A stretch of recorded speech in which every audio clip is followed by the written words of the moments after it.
Ang lihim ng Clark Air Base Hospital.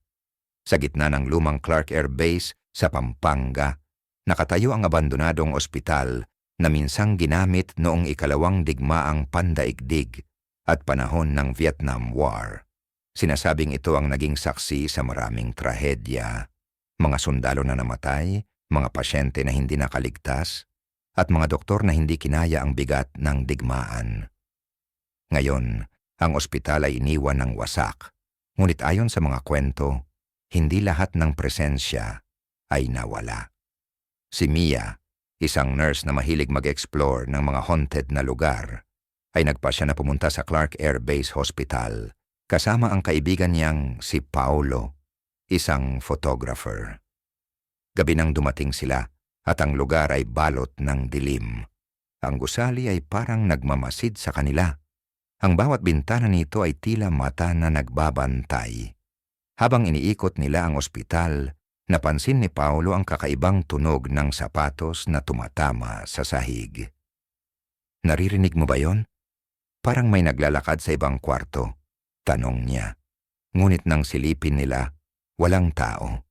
Nagpatuloy sila sa pagkuha ng litrato.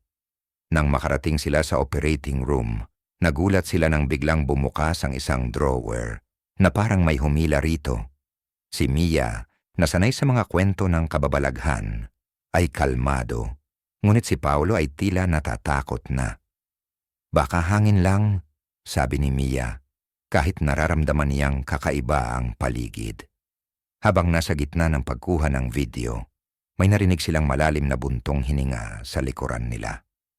Nang lingunin nila, isang lalaking nakasuot ng lumang uniporme ng sundalo ang nakatayo. Ang mukha nito ay sugatan at puno ng dugo. Sa isang iglap, naglaho ito. "Hindi na ito normal," sabi ni Paolo, nanginginig.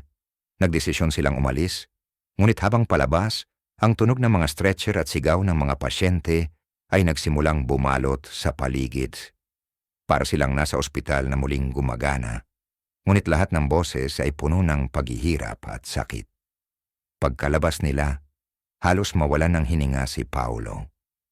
Ang kamera niya, na puno ng mga kuha mula sa ospital, ay biglang nasira ng walang malinaw na dahilan.